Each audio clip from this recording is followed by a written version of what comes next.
out there, if only it is given the chance. Arguments that we should prioritise the historic clubs over Toronto or focus on expansion closer to home are nonsense. The money to set up this new team is only coming into the game because the guy wants to have a team in Toronto. He doesn't want to live in Chuffin, Wakey or Fev. If it goes tits up, so what? He's lost a load of money. A few people have had some fun while it lasted and we move on. It's not money that would have otherwise been available to the game, so it's difficult to see how the game can lose out of this.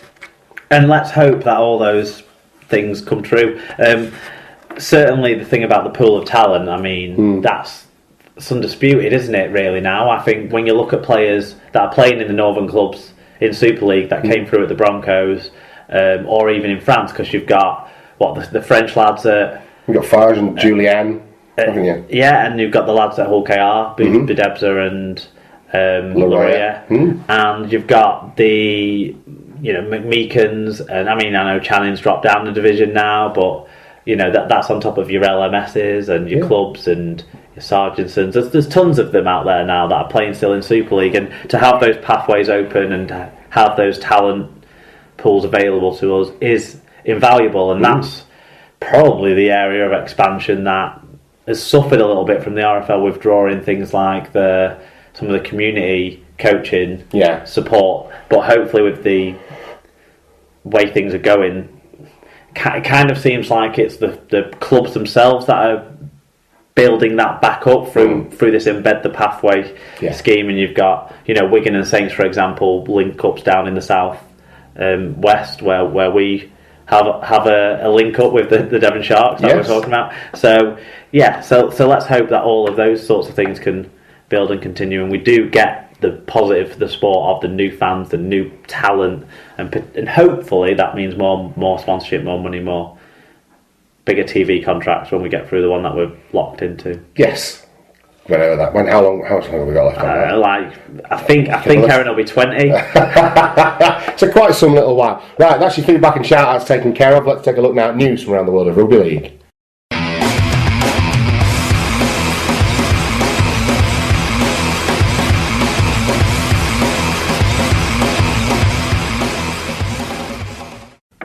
So, to news from around the world of rugby league, and we'll start at the AJ Bell Stadium mark. Salford and Marwan Kukash says he is shocked and disappointed by the Red Devils being docked 6 points and has confirmed that he will appeal the decision. I'm really shocked and very disappointed, he told the media. I thought we would get a fair hearing, but we don't think we got a fair hearing today. The outcome does not justify what we've done. If you look through the salary of 2014, I don't believe we exceeded the salary cap, even if you include the amount of money that was paid to Tony Pulatua. Now, he did say initially that he wasn't going to pursue this, didn't he? Yeah, it seems strange, and I'm not sure how he thinks he didn't get a fair hearing. It was independent judge, wasn't it, who presided over things. I think it's just the fact that he probably expected or wanted to be more of a, you put your case forward, we put our case forward. It seems to have taken a long time, the hearing. It was about 6 hours, wasn't it? So I'm sure everything was looked into. It would be nice if we could see the minutes of the meeting or the evidence that's been put in front of people to really get to the bones of this, because 6 points is the highest points deduction in this country for a salary cap breach in the Super League era, in this salary cap era. But you kind of feel like that's to reflect the brashness of Kukash himself, and the amount of times he said, we're just going to break the cap. The amount of times he said, if we break the cap, I'm just going to take them to the highest court in the land until they have to back down. That sort of stuff doesn't sit very well. And whilst I appreciate what he's doing for Salford and for the sport, I just think play within the rules. And,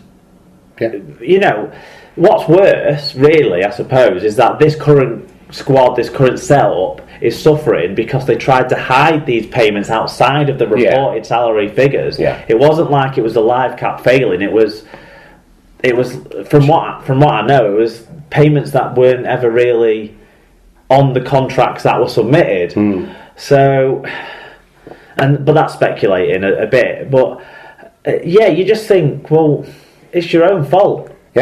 It is. It's your own fault, and the only person who's let down the the fans, the current set of players, the current coaches, is the person who signed off on deals that were outside of the constraints of the salary regulation. Yeah, absolutely, and that falls squarely at Marwan Kukash's feet, doesn't it? You would feel so. It does make. I hope it just goes away. Yeah. I don't think. Until we're presented with evidence to show us the contrary, I think we just assume that Salford have probably done something wrong. And also, let's not be stupid about this. Other clubs probably have done things wrong too. It's just whether they come out or not. Yeah. And we need. But the thing is, Salford have drawn attention to themselves by saying things like this, and by saying I'll just breach it anyway. You immediately draw focus. So whilst it may be going on at other clubs, they might be not so brazen in their approach to it. And that's what's drawn the ire of the RFL toward Marwan Kukash, and he's the architect of this, because he constantly gives them shit on Twitter and winds them up and throws stuff out there to keep himself in the public eye or whatever, just for devilment's sake. Sometimes I think he's just bored. Yeah. But he's built this throne, and now he has to sit on the fucker. He's made his bed, and he needs to lie in it. Yeah, I think he's a good personality to have around for many ways, profile building and all of that. I just think if I wouldn't, even if they end up in the middle eights, I don't feel like they would go down. No, of course this they won't. Year. Look, the middle eights this year are going to be a fucking cakewalk, because if you can feasibly have Salford, a team that will there or thereabouts be in the top 8 anyway, Leeds and Huddersfield possibly. Salford will be 7th or 6th right now. Yeah, exactly. Salford will be 6th right now. So you've got a 6th place team probably going to be in the middle eights. Certainly one of Leeds or Huddersfield will be in the middle eights. I'm almost certain of it. Possibly both of them. Those 3 teams immediately should, on paper, smite all before them. You would expect. You would expect, wouldn't you? So you stick Hull KR in the mix with that as well. It's going to be a cakewalk for them. They're not going to go down. So this gives the Salford club the chance to reset on that basis. The players that are there are probably players that are in the right position in terms of they are bottom end of top 8, most of them, talent-wise, ability-wise, or performance-wise. Yeah. For either the stage of the career they're at, or just that's where they'll always be. Yeah. And so they can go again next year and have the clean slate and forget about the 2 years where Kukash didn't do things sensibly and was a bit too brash about the way he went about his business, and actually build a proper rugby league club that's the Salford public deserve. Yeah, I agree. Widnes head coach Dennis Betts has this week been appointed as England's assistant coach whilst signing a new 2-year contract, hardly surprising, with his club, the Widnes Vikings. The 46-year-old former Great Britain and England international has been in charge of Widnes since 2010. He helped them from the Championship to Super League, and they started this season with 6 wins from 7 games. It's all gone a little bit to cock since then, however. I'm delighted that Wayne has asked me to be assistant coach for the national team, said former Wigan forward Betts. Wayne is an iconic figure in the game, and to work with and learn from someone with his experience is an opportunity I'm relishing. We like Dennis Betts. Big fans. Criticism of the officials this weekend aside, we like Dennis Betts, and it's good to have an English coach who isn't inexperienced, but can do some learning in that position, because it just solidifies our own coaching network. Even if he doesn't go on to succeed Wayne Bennett or anything like that, I just think it's a good move for the England setup to get a promising English coach in who's doing a good job. Yeah, absolutely. Speaking of promising English coaches, Lee Radford has this week signed a new 3-year deal to coach Super League side Hull FC until the end of 2019. It was an unbelievably easy decision for me, said Radford, who took over from Peter Gentle in 2013. Owner Adam Pearson praised the 37-year-old former Hull player. I've worked with a lot of managers and head coaches in my 20 years in professional sport and never met an individual more committed to a club as Lee, said Pearson. I mean, they're doing really well, aren't they? They're up to 3rd in the table as it stands. Yep. Unbelievable, given how much calls for Radford out there were last season, and this season. Let's not forget the daggers were out after that defeat at Widnes. That, if anything, reset the side and turned the season around. That, along with the last 20 minutes against Hull KR on Good Friday. Yeah. So interesting that it's such a long deal when his position has been so precarious, but I'm guessing Lee Radford's not the most expensive coach Adam Pearson's had to pay for in his 20 years in professional sport. Yeah, but to be fair, Adam Pearson is paying a fair bit of money at the minute for his playing staff, so money's not necessarily a factor. He's obviously pleased with the work that Lee Radford's doing as well. Yeah. It's not necessarily Adam Pearson's money, but... Well, they're spending a lot of cash, is what I mean. Yeah. Okay, former Widnes forward Danny Tickle has signed for Castleford on a deal until the end of the current season.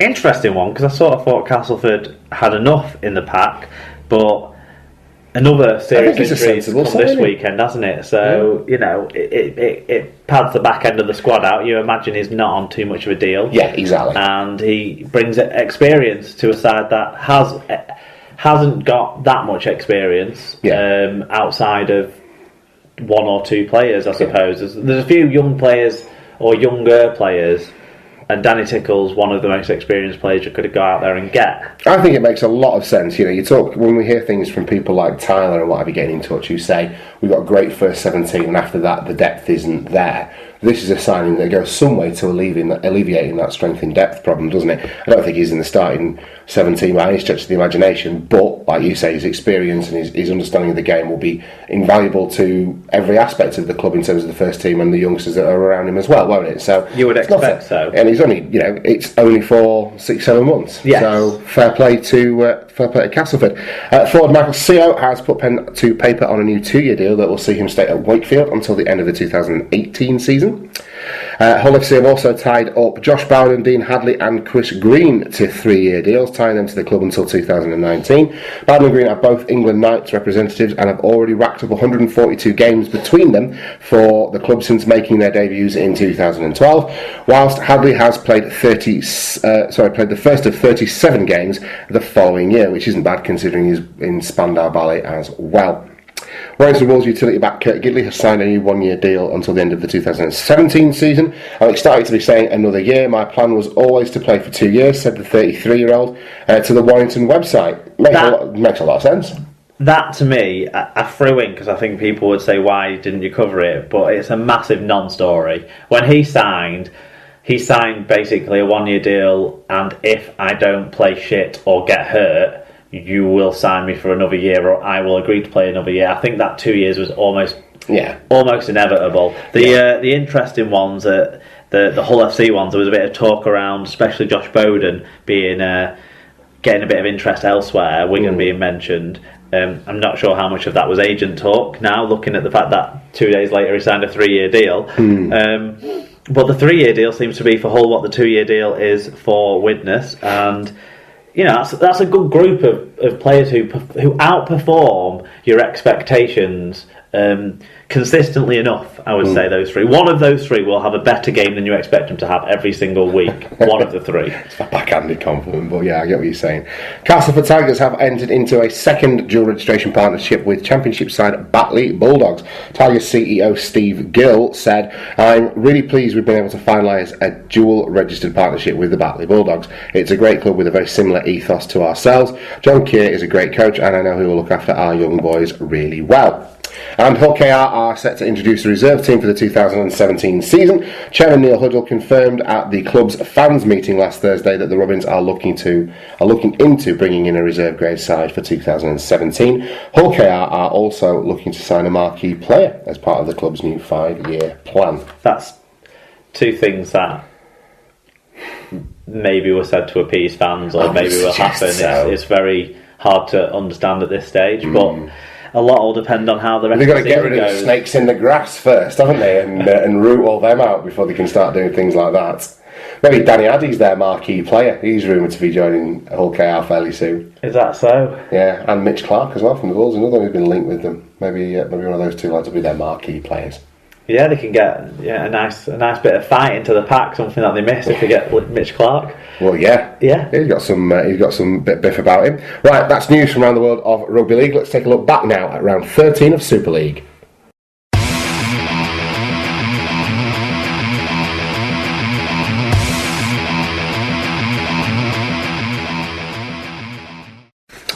Right, so into round 13 of Super League then, and Thursday night things went from bad to worse for Wigan. Their youngsters humiliated at the hands of the Bradford Bulls on Wednesday night. Then the first team went out and lost by 40 points to 10 against the Warrington Wolves. Is there a crisis at Wigan, Mark? Well, some of the senior youngsters were playing in this game.